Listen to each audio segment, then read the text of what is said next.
Je m'appelle Louis Moreau et je me suis retrouvé par terre devant toute ma famille le soir du réveillon de Noël. De la sauce sur ma chemise, les hanches me faisant un mal de chien, parce que mon beau-fils Julien m'a poussé loin du bout de table en disant: Cette place appartient à mon père. Dégage. Pendant une seconde, personne n'a respiré. Les guirlandes clignotaient à la fenêtre. Les fourchettes restaient suspendues en l'air. J'ai fixé le demi-sourire de Julien et j'ai attendu que ma femme, Sylvie, prononce mon nom comme s'il avait de l'importance. Elle ne l'a pas fait. Elle a attrapé des serviettes et s'est mise à éponger la sauce sur le parquet, comme si c'était ça, le problème. Pas l'homme par terre. C'est à ce moment-là que quelque chose en moi s'est tu. Pas de la rage, quelque chose de plus froid, de définitif. Orléans, c'est chez moi. Les discussions banales dans l'allée enneigée devant la caisse d'épargne. Les repas du vendredi soir au club des anciens combattants. J'ai 54 ans et j'ai vécu selon des règles simples. Se pointer, tenir parole, payer ses factures en avance. À notre âge, votre nom, c'est votre crédit. Et c'est pour ça que le fauteuil comptait. C'était le fauteuil de mon père, avec ses accoudoirs usés, un grincement dans le pied arrière gauche. Quand il était en soins palliatifs, il s'asseyait dedans près de la fenêtre et regardait le parking comme s'il attendait que quelqu'un rentre à la maison. Après sa mort, je l'ai transporté dans mon garage. J'ai resserré les joints, je l'ai teint en noyer et j'ai refait le coussin. Je l'ai fait de mes propres mains parce que j'avais l'impression de sauver un bout de lui. Quand Sylvie et moi nous sommes mariés, deuxième mariage pour nous deux, j'ai apporté ce fauteuil dans sa maison de plain-pied comme s'il y avait sa place. Pendant des années, lors des fêtes, il trônait en bout de table. Pas parce que j'exigeais, mais parce que c'est là que s'assoit celui qui reçoit. C'est comme ça qu'on m'a élevé. Et je recevais plus que personne ne voulait l'admettre. Il y a 2 étés, j'ai utilisé une partie de mes économies pour refaire la cuisine de Sylvie. Des placards solides, un nouveau robinet, un meilleur éclairage au-dessus de l'évier. Rien de tape à l'œil, juste du correct. Sylvie a pleuré en voyant ça et elle a dit: Maintenant je peux recevoir la famille sans avoir honte. Je l'ai cru. Julien était censé faire partie de tout ça. Julien a 32 ans et il est bâti comme s'il pensait encore que le rugby du lycée allait le rappeler. Larges épaules, caractère prompt, l'énergie agitée d'un homme qui pense que le monde lui doit quelque chose. Il enchaînait les boulots et se retrouvait toujours dans l'orbite de Sylvie quand l'argent se faisait rare. Il ne m'a jamais appelé papa, juste Louis. Je n'insistais pas. Je n'essayais de remplacer personne. Je l'ai même aidé quand il était plus jeune. Je lui ai appris les bases, je lui ai donné ma vieille perceuse quand il a déménagé. J'ai payé une facture par-ci par-là quand Sylvie me suppliait de préserver la paix. Je me disais que la gentillesse finirait par payer. Puis le père biologique de Julien, Franck, a recommencé à débarquer. Franck était bruyant et sûr de lui, le genre de type qui faisait comme s'il possédait n'importe quelle pièce où il entrait. Sylvie disait qu'il avait été largement absent quand Julien était gamin. Ces derniers temps, il rattrapait le temps perdu, ce qui signifiait gâter Julien et laisser Julien croire que Franck était le seul homme qui comptait. Ce Noël-là, Franck a insisté pour venir au réveillon. Sylvie a dit: C'est important pour Julien. J'ai dit: Moi aussi, je suis important. Elle m'a fait ce petit sourire crispé qui voulait dire: S'il te plaît, Louis, ne commence pas. Passons juste une bonne soirée, a-t-elle dit. Vers 17 heures, la maison était chaude à cause du four. L'odeur de dinde flottait, épaisse dans l'air. Une boîte de tartes du Leclerc était sur le comptoir parce que Diane, la sœur de Sylvie, cuisinait en achetant ce qui était en promotion. Quelqu'un avait mis de la vieille musique de Noël. Tino Rossi, Charles Trenet, le genre que mon père fredonnait. J'ai fait du café comme Sylvie l'aimait, fort et noir. Julien est arrivé en dernier, bien sûr, avec Franck juste derrière lui. Julien a tapé l'épaule de Franck et a dit: Le voilà, l'homme du jour. Franck m'a souri comme si j'étais le personnel de maison. Ça sent bon ici, a-t-il dit. On s'y met tous, j'ai répondu. Il a ricané comme si c'était mignon. On s'est assis. Les assiettes ont teinté. Quelqu'un a dit une prière rapide. J'ai tendu la main vers le couteau à découper, celui de mon père, bien affûté et fin. Et c'est là que la main de Julien a jailli et a agrippé le dossier du fauteuil de mon père. Attends, a-t-il dit. Je l'ai regardé, perplexe. Qu'est-ce que tu fais? Les yeux de Julien brillaient méchamment. Il a hoché la tête vers Franck. Cette place appartient à mon père. a-t-il dit, fort, clair, sûr de lui. Dégage. J'ai commencé à rire comme si c'était une blague que mon cerveau n'avait pas encore comprise. Julien, non. Il m'a poussé. Pas une bourrade amicale. Une vraie poussée. 2 mains sur mon épaule et ma poitrine. Le fauteuil a raclé. Mon pied s'est pris dans le tapis. Mes hanches ont claqué contre le sol et la douleur a remonté dans mon flanc si vite que ça m'a coupé le souffle. La sauce a éclaboussé ma chemise et le parquet comme une gifle. Quelqu'un a haleté. Une fourchette a heurté une assiette avec un ping aigu. Un gamin a chuchoté « Maman ». Julien se tenait au-dessus de moi, respirant fort comme s'il venait enfin de prouver quelque chose. Et Sylvie, ma femme, n'a même pas baissé les yeux. Elle a attrapé des serviettes. Elle a essuyé la flaque. Son visage était calme, presque blanc, comme si elle avait décidé que c'était simplement plus facile que de choisir un camp. Je me suis relevé sur une main, le parquet froid sous ma paume. Ma dignité brûlait plus fort que ma hanche meurtrie. J'ai regardé Sylvie, attendant un mot, une main, n'importe quoi. Elle gardait les yeux sur le sol. Dans ce silence de guirlandes clignotantes, j'ai compris quelque chose que j'avais refusé de voir pendant des années. Pour eux, je n'étais pas de la famille. J'étais l'entretien. Alors, je me suis levé lentement et régulièrement, avalant la douleur. Et je suis sorti dans le froid d'Orléans sans dire un seul mot. La portière de ma Peugeot s'est fermée avec un bruit sourd. Et pendant un moment, je suis juste resté là dans l'allée, les mains crispées sur le volant comme si c'était la seule chose qui me maintenait debout. La lumière du perron jetait un cercle jaune faible sur la neige. Derrière la fenêtre, je pouvais encore voir la table, des formes qui bougeaient, des têtes qui se tournaient, quelqu'un qui riait trop fort, comme si le rire pouvait effacer ce qui venait de se passer. Ma hanche pulsait comme un voyant d'alarme. À 54 ans, on ne rebondit pas. On sent chaque année d'un coup. J'ai démarré le moteur et j'ai reculé sans regarder en arrière. Les pneus ont crissé sur la gadoue gelée. J'ai roulé avec le chauffage à fond et la radio éteinte parce que je ne voulais pas qu'une chanson de Noël me mente. J'ai fini au Total pour un café parce que je ne savais pas où aller d'autre. L'endroit sentait la graisse et les pains au chocolat. Je me suis assis tout seul dans un coin et j'ai fixé la vitre noire, regardant ma respiration embuer le verre. Mon téléphone a vibré. Sylvie. J'ai regardé sonner jusqu'à ce que ça s'arrête. 1 minute plus tard, Julien. Puis Sylvie encore. Je n'ai pas décroché. Pas parce que je voulais me venger, mais parce que si j'ouvrais la bouche, je n'étais pas sûr de ce qui sortirait. Et parce que j'entendais déjà le ton de Sylvie, doux et lissant, comme si on pouvait éponger ça avec des excuses et une tarte. J'ai roulé jusqu'à chez moi, ma maison, du moins sur le papier, jusqu'à la petite maison de plain-pied que je possédais bien avant Sylvie. 2 chambres, un garage qui sentait encore faiblement la sûre, et un silence qui ne faisait pas semblant.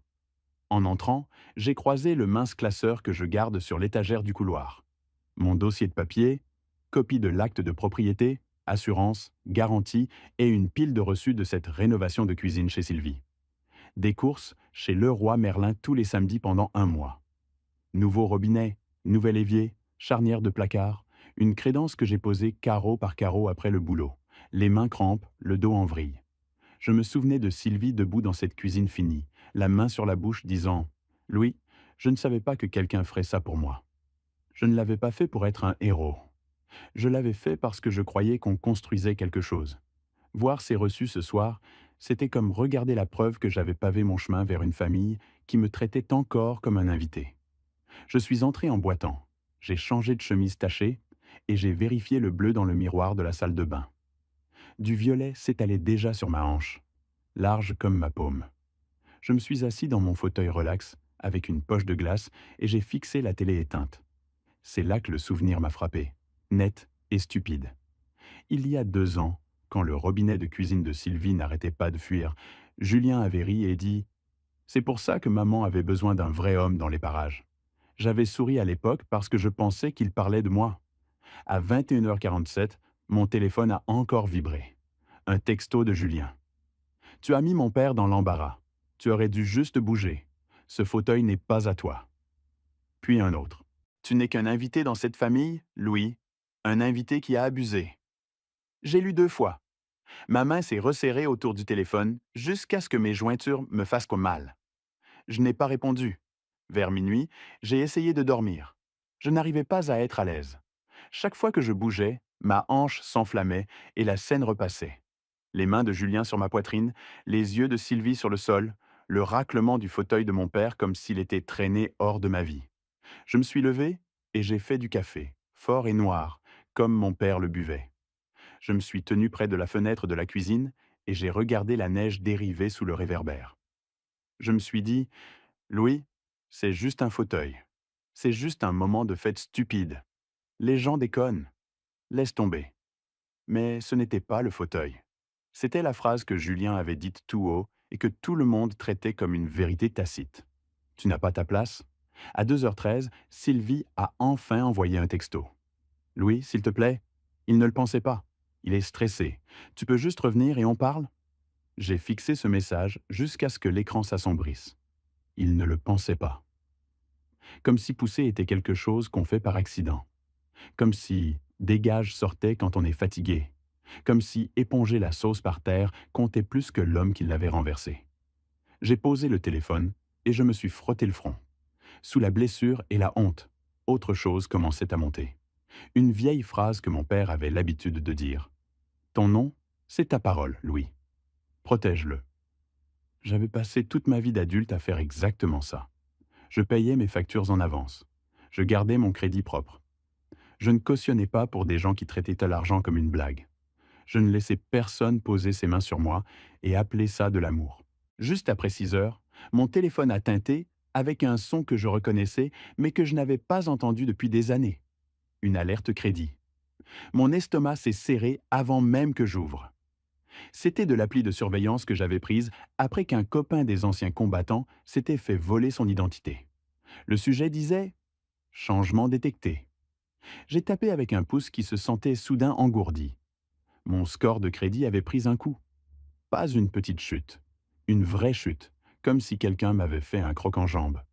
Nouvelle enquête, nouvelle activité de compte.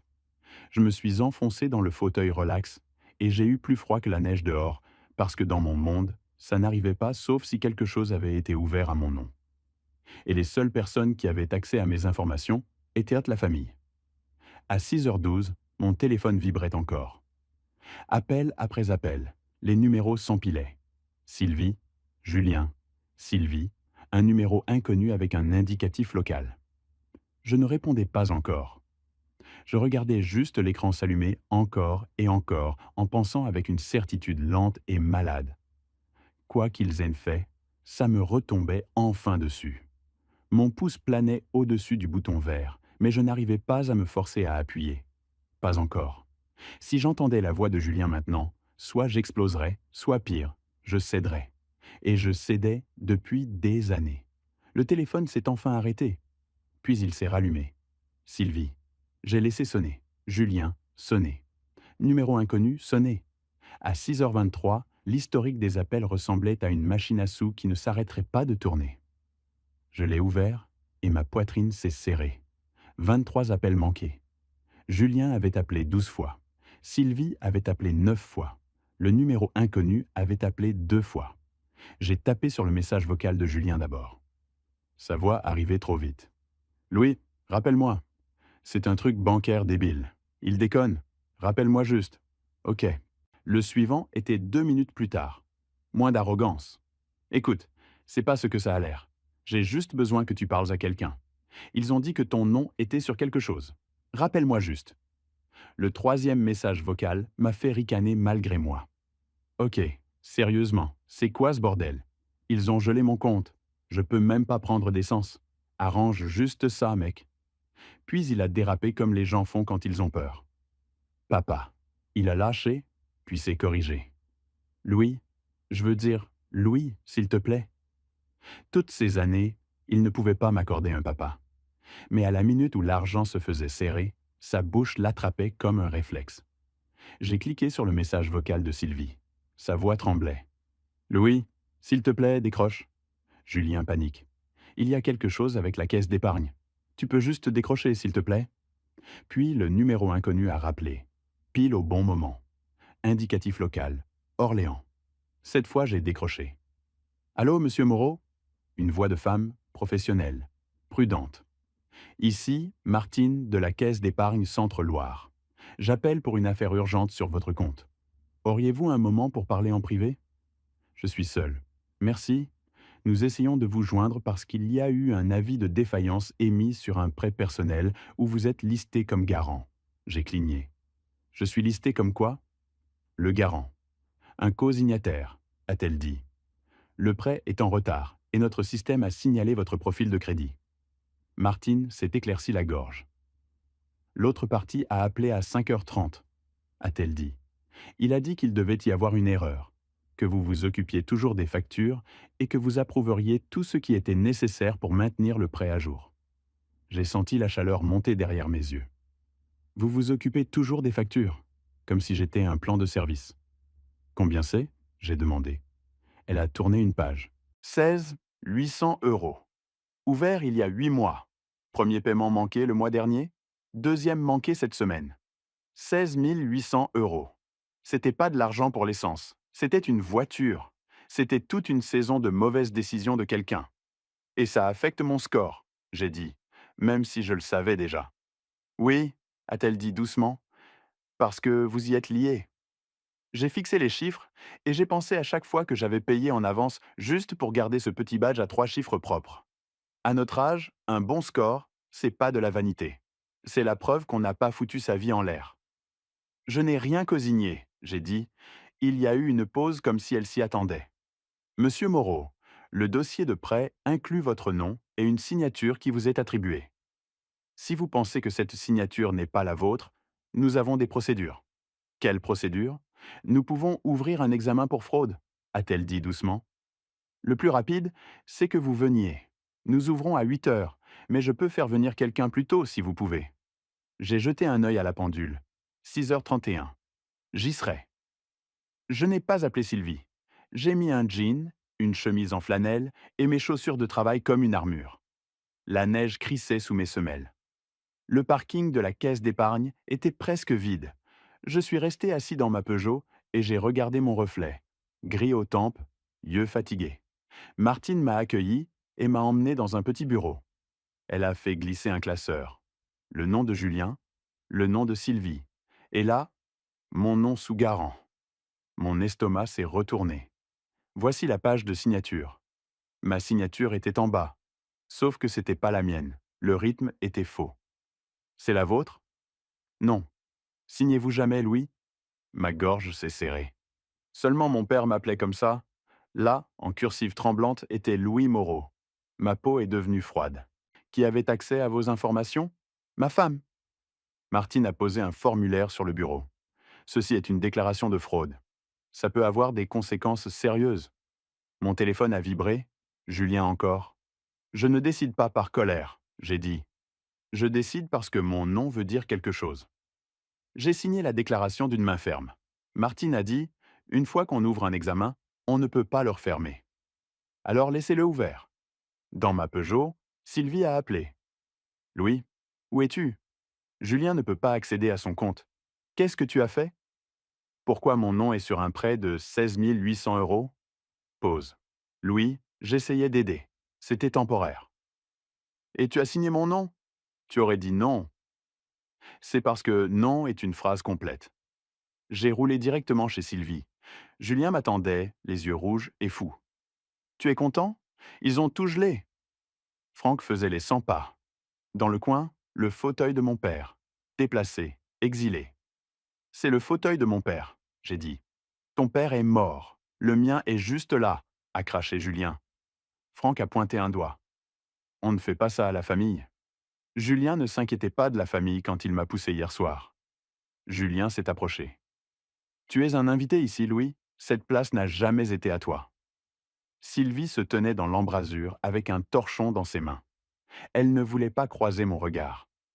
Dis-lui, j'ai dit. Dis-lui à qui appartient ce nom sur le prêt. Maman, a dit Julien. Elle a finalement chuchoté. J'ai signé. Je pensais que ça irait. Julien m'a fixé, puis elle, comme si je venais de lui retirer le plancher de sous les pieds. Tu leur as dit que c'était de la fraude, a-t-il dit, crachant le mot. Tu as fait de ma mère une criminelle. J'ai dit la vérité, j'ai dit, je n'ai rien signé. Tu aurais pu couvrir, a crié Julien. Tu couvres toujours. Cette phrase m'a frappé plus fort que la poussée. Parce qu'il avait raison sur une chose. Je l'avais fait. Je me suis retourné et je suis sorti avant que ma colère fasse un désordre que je ne pourrais pas nettoyer. Dans la Peugeot, ma hanche élançait à chaque bosse. Et pendant un moment, j'ai voulu m'engourdir. Appeler ça un malentendu. Faire un paiement, avaler l'humiliation. Comme je l'avais avalé pendant des années. Puis mon téléphone a vibré avec un nouveau message vocal de Julien. Celui-ci n'était pas en colère. Il était désespéré. Louis, écoute, a-t-il dit, essoufflé comme s'il avait couru. Dis-leur juste que tu as signé. Je jure que je te rembourserai. Franck dit qu'il l'a. Il faut juste du temps. Allez, mec, fais pas ça. C'est embarrassant. Embarrassant. Pas mal, pas illégal, juste embarrassant. Je ne suis pas rentré chez moi. Je suis allé au club des anciens combattants. Le club des anciens combattants d'Orléans n'est pas beau, mais il est honnête. Du café qui a le goût d'être resté depuis le petit déjeuner et des hommes qui ne gaspillent pas les mots. Maurice Delorme était là, 70 ans, avocat à la retraite, le gars qui lit les petits caractères pour que le reste d'entre nous ne se fasse pas bouffer tout cru. J'ai glissé le classeur vers lui sans dire grand-chose. Il a parcouru, puis tapé la page de signature. « Louis, a-t-il dit. « C'est pas toi. »« Non, j'ai dit. C'est la voix de mon père sur papier. » Maurice s'est adossé. « Louis, c'est pas du stress familial, c'est de l'usurpation d'identité. Si tu laisses passer, ça s'arrêtera pas. La prochaine fois, ce sera un crédit immobilier, une carte de crédit, ta retraite. » J'essaie pas de faire exploser ma vie. J'ai marmonné. Maurice a hoché la tête une fois. Tu l'as pas fait. Eux l'ont fait. Tout ce que tu fais, c'est démissionner du job de les protéger des conséquences. En sortant, je me suis arrêté chez moi assez longtemps pour prendre un carnet et la petite boîte à chaussures où je garde des documents de rechange, de vieux relevés, des cartes d'identité, le genre de trucs chiants auxquels on pense jamais avoir besoin jusqu'à ce qu'on en ait besoin. J'ai noté les dates. Réveillon de Noël, la poussée, les appels, le prêt, chaque détail. J'ai même vérifié l'historique de ma sonnette connectée, pas pour le drame. Juste parce que la voix de Maurice était dans ma tête. Documente tout. À midi, l'histoire se répandait déjà. Textos de proches, d'amis, même d'un gars de l'église. Tu fais vraiment ça, Sylvie? Tu gâches Noël. Julien est juste un gamin. Je n'ai pas répondu. J'ai tout sauvegardé. Puis Martine a rappelé. Monsieur Moreau, l'examen est maintenant formel, a-t-elle dit. Un enquêteur vous contactera aujourd'hui. Aussi, Monsieur Parker a appelé et a exigé qu'on arrange ça. Je voulais que vous l'entendiez de moi. Pas 10 minutes plus tard, un nouveau numéro a sonné.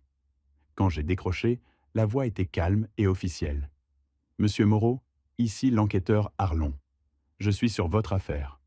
J'aimerais vous rencontrer aujourd'hui. J'ai fixé le ciel gris de l'Orléanais et j'ai senti ma mâchoire se serrer. Julien avait voulu me sortir d'un fauteuil. Maintenant, il allait apprendre ce qui arrive quand on essaie de s'asseoir dans le nom d'un homme. Ma rencontre avec l'enquêteur Arlon s'est passée dans une salle de conférence simple à la caisse d'épargne. Mur beige, café éventé, une pile de formulaires. Il était dans la cinquantaine, yeux calmes, voix nette, le genre d'homme qui n'avait pas besoin de paraître dur. Il a posé un petit enregistreur sur la table. « Monsieur Moreau, je vais vous poser des questions sur le dossier de prêt et votre signature. Vous pouvez arrêter à tout moment. » « Je suis pas là pour arrêter, » j'ai dit. Il m'a demandé de lui raconter le réveillon de Noël. Le fauteuil, la poussée, les appels. J'ai gardé ça simple, heure, nom, ce qui était dit. Puis il a glissé 3 feuilles de papier vers moi. « Signez votre nom 10 fois, a-t-il dit. Signature normale. » Arlon l'a comparé à la signature All Louis dans le dossier de prêt et n'a pas fait semblant que c'était proche. « C'est pas une correspondance, a-t-il dit. « Non, j'ai répondu. Ça l'est pas. Il a demandé qui avait accès à mes informations. J'ai dit la vérité. Ma femme avait tout. On était mariés. C'est à ça que ressemble la confiance jusqu'à ce que ça ne le soit plus. Quand on a fini, il a fermé le classeur. On transmettra nos conclusions au procureur, a-t-il dit. Ça garantit pas d'accusation. Mais ça peut. Soyez prêts. Prêt? J'avais pas été prêt pour la pousser à ma propre table, mais je pouvais gérer la paperasse. Mon téléphone a vibré à la seconde où j'ai mis le pied dans le froid. Sylvie, puis Julien, puis Franck. Je n'ai pas décroché. J'ai roulé directement au club des anciens combattants. Maurice Delorme était là, 70 ans, avocat à la retraite, lisant le journal comme si le monde avait encore du sens. Je lui ai montré le numéro de dossier et les messages. Julien balançait entre rage et supplication. Franck essayait les menaces. Maurice a ricané. Les menaces arrangent pas la fraude. Je veux pas détruire Sylvie. J'ai dit bas. Maurice m'a regardé par-dessus ses lunettes. Vouloir des conséquences, c'est pas vouloir la destruction. Mais une fois que tu dis la vérité, tu contrôles pas le système. C'est le prix.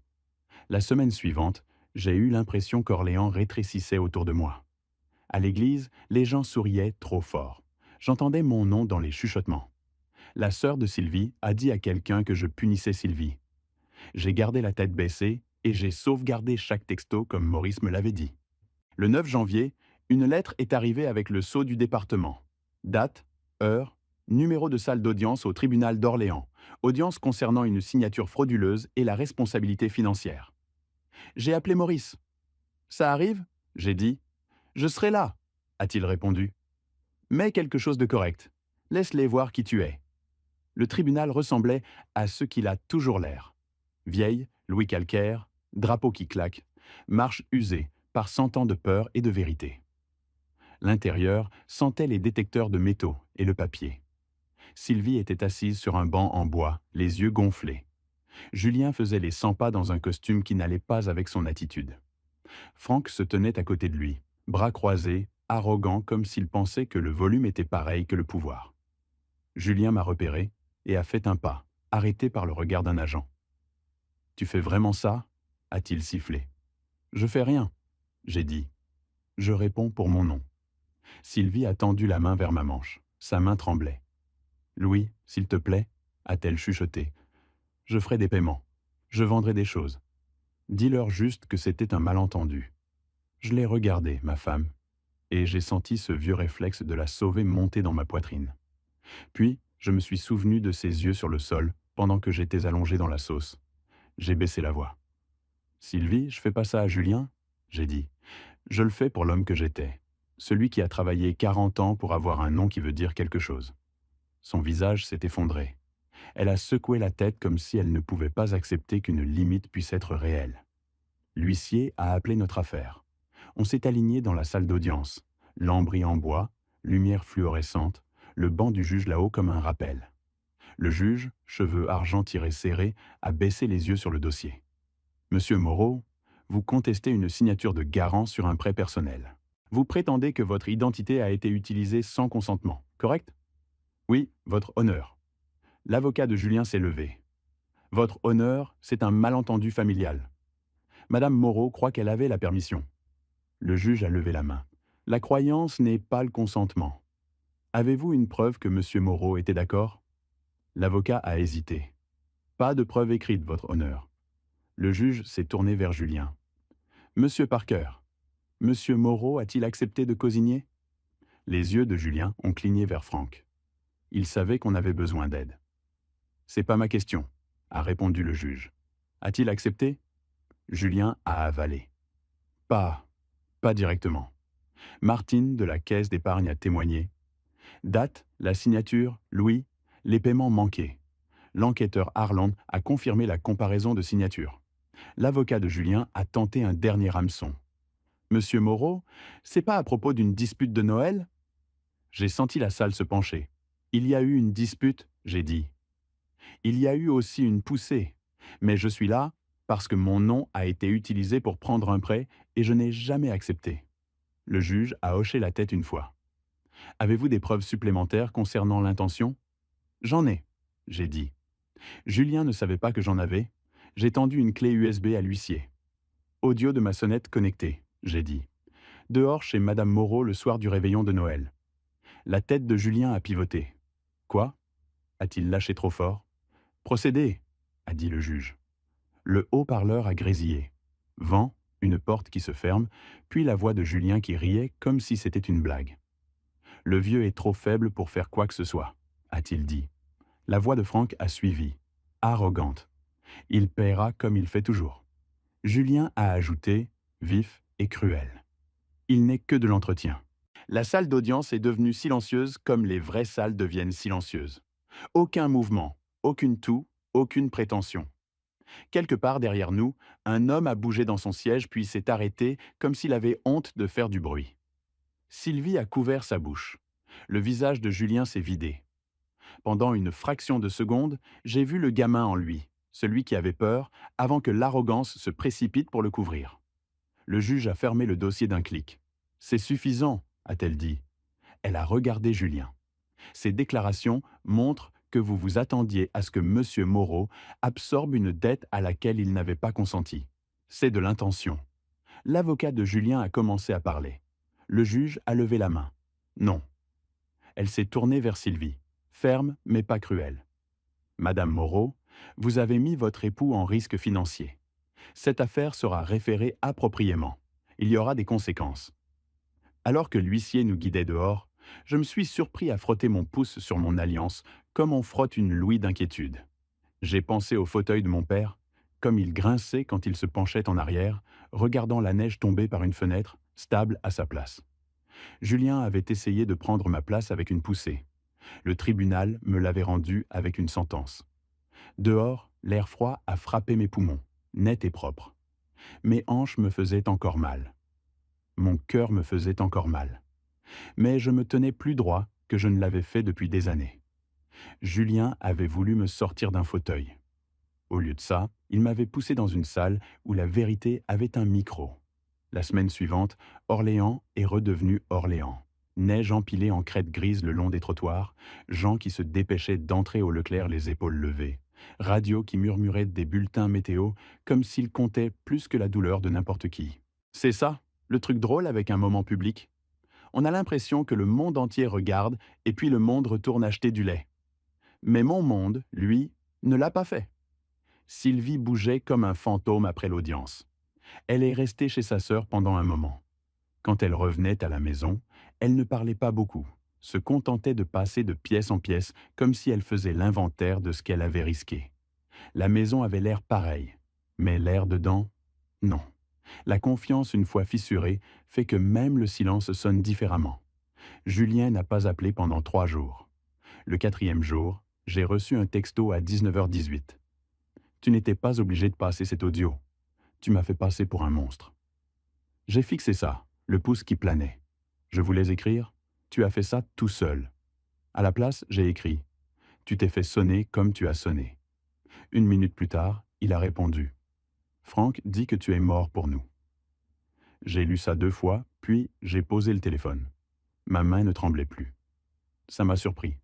Je ne sentais pas de triomphe. Je sentais quelque chose comme du deuil, qui avait enfin arrêté de discuter avec la réalité. 2 nuits plus tard, Sylvie s'est pointée à ma porte avec les yeux rouges et un sac de courses dans la main comme une offrande. Elle se tenait sur mon perron dans le froid, épaules voûtées comme si elle s'attendait à ce que je claque la porte. « Louis » a-t-elle dit doucement. « Je peux entrer ?» J'ai fait un pas de côté. Elle s'est assise au bord de mon canapé, sac sur les genoux. J'ai remarqué qu'elle avait apporté mes crackers préférés et une boîte de tisane à la menthe que j'avais mentionnée une fois. Petit détail, comme si elle se souvenait enfin de qui j'étais. « J'ai merdé », a-t-elle chuchoté. Je n'ai pas répondu tout de suite. J'ai attendu jusqu'à ce que le silence fasse de la place pour la vérité. Elle a continué, voix mince. Julien pleurait. Franck gueulait. J'ai paniqué. J'ai pensé que si je gérais ça moi-même, personne ne serait blessé. Tu as géré ? J'ai dit, et j'ai été blessé. Les larmes ont coulé sur ses joues. Je ne voulais pas que tu partes, a-t-elle dit. Je ne voulais pas perdre mon fils non plus. J'ai hoché lentement. Alors tu as choisi l'option où tu pouvais me perdre discrètement. Ça l'a frappée comme une gifle. Elle a tressailli. Je suis désolé, a-t-elle dit. Je sais que désolé ne répare pas. Non, j'ai acquiescé. Ça ne répare pas. Elle a tortillé le sac de courses jusqu'à ce qu'il froisse. Je ferai tout ce que tu veux. Thérapie, paiement, je vendrai mes bijoux. Sylvie, j'ai interrompu, plus doux que je ne me sentais. C'est pas à propos d'argent. Elle a levé les yeux, confuse. C'est à propos de moi par terre et toi qui fais comme si la flaque comptait plus que mon corps. J'ai dit. C'est à propos de Julien qui apprend qu'il peut me pousser et que tu vas arranger ça. C'est à propos de mon nom. Elle a avalé fort. Je ne savais pas quoi faire. Tu aurais pu me regarder? J'ai dit. Tu aurais pu dire mon nom. Ses épaules ont tremblé. Elle a couvert sa bouche et pendant un moment, elle a eu l'air d'une femme qui voyait les dégâts pour la première fois. Puis elle a dit la chose la plus silencieuse. Je ne voulais pas que Franck gagne, a-t-elle chuchoté. Alors je l'ai laissé gagner. C'était la vérité sous tout le reste. Sylvie avait eu peur du conflit toute sa vie. Et Julien avait appris à l'utiliser comme une arme. Le procureur n'a pas mis Sylvie en prison. Elle a coopéré. Elle a signé des déclarations. Elle a accepté des conditions de restitution. Elle a eu des conséquences. Des vraies. Conseil financier obligatoire. Plus d'accès à mon crédit. Un accord de séparation formel rédigé par le collègue de Maurice pour me protéger à l'avenir. Cette paperasse ressemblait à un couvercle de cercueil qui se fermait sur le mariage que je pensais avoir. Julien, pendant ce temps, a perdu plus qu'il n'attendait. Il a dû vendre sa voiture pour couvrir une partie de ce qu'il devait. Son compte en banque est resté restreint pendant un moment. Le boulot dont il se vantait, un poste de superviseur d'entrepôt, est allé à quelqu'un d'autre quand la vérification des antécédents a signalé le bordel. Il m'a blâmé pour chaque bout. Mais il ne pouvait pas échapper au fait que rien de tout ça ne serait arrivé s'il n'avait pas traité mon nom comme une serviette, quelque chose qu'on utilise et qu'on jette. Les semaines ont passé. La neige a fondu en plaques sales. Le vent de février continuait à trouver de nouvelles fissures dans mes fenêtres. Je vivais seul dans ma petite maison de plain-pied encore, comme j'avais avant Sylvie. Seulement maintenant, le silence n'était pas solitaire. Il était honnête. Un samedi matin, je suis entré dans mon garage et j'ai fixé l'espace où je gardais le fauteuil quand je l'avais rénové. Je pouvais encore sentir le faible vernis à bois si j'imaginais assez fort. J'ai pensé à aller chez Sylvie et le reprendre par dépit. Je ne l'ai pas fait. Le dépit en aurait fait un autre trophée dans une guerre que je ne voulais pas. Au lieu de ça, j'ai demandé à Maurice de m'accompagner un après-midi, pas pour me battre, juste pour récupérer ce qui était à moi. On a rencontré Sylvie chez elle. Julien n'était pas là. Franck n'était pas là. Dieu merci. Le fauteuil était assis dans le coin du salon comme s'il avait été puni d'exister. J'ai passé ma main le long de l'accoudoir usé. Le bois était lisse sous ma paume, familier comme une poignée de main. Sylvie se tenait derrière moi, se tordant les mains. « Tu peux le prendre » a-t-elle dit. « Bien sûr. » J'ai hoché. « Je le ramène chez moi » j'ai répondu. « Où il a sa place. » Maurice m'a aidé à le charger dans le coffre de ma Peugeot. Alors que je l'attachais, le fauteuil a grincé une fois comme s'il s'éclaircissait la gorge. Sur le chemin du retour, j'ai réalisé quelque chose. Ce fauteuil n'avait jamais été mon pouvoir. C'était ma mémoire. Julien ne pouvait pas la voler en s'asseyant dedans. Il ne pouvait que se faire honte en pensant qu'il le pouvait. Ce soir-là, j'ai fait du café et je me suis assis dans le fauteuil près de ma fenêtre de salon. La neige tombait encore, douce et régulière, comme si Orléans se fichait du drame de qui que ce soit. Le chauffage s'est mis en marche. La maison s'est installée avec de petits pops familiers. Mon téléphone a vibré à 22h41. Un texto de Julien. « Je pensais pas que tu le ferais vraiment. » J'ai fixé le message. Il n'y avait pas d'excuse, pas de responsabilité, mais il y avait quelque chose de nouveau, une fissure dans l'arrogance. J'ai tapé en retour. Moi non plus, jusqu'à ce que tu me forces la main. Une longue pause, puis un autre message. Maman va pas bien. J'ai fermé les yeux. C'était le prix de la vérité. Quelqu'un casse toujours quand les mensonges arrêtent de les soutenir. J'ai répondu « Dis-lui de prendre soin d'elle et dis-lui que j'espère qu'elle apprendra que la paix ne vient pas d'étouffer les choses. » Julien n'a pas répondu. En mars, Sylvie et moi avons finalisé la séparation. Ce n'était pas un divorce qui criait. C'était de la paperasse, des signatures, des respirations silencieuses. Elle a pleuré, moi pas. Pas parce que je ne le sentais pas, mais parce que j'avais déjà pleuré sur un sol de cuisine. Personne n'avait remarqué. Le jour où le dernier formulaire a été déposé, Maurice m'a tapé l'épaule dehors du tribunal. « Ça va » a-t-il demandé. J'ai levé les yeux vers le drapeau qui claquait dans le vent. « Je vais aller » j'ai dit. Je le suis déjà, d'une certaine façon. Parce que la partie la plus étrange de tout ça était ce que je ne sentais plus. Je ne me sentais plus comme un invité dans ma propre vie. Je suis rentré chez moi. J'ai fait une tasse de café et je me suis assis dans le fauteuil de mon père, dans un silence parfait et intact. Pas le silence d'être ignoré, le silence de la paix.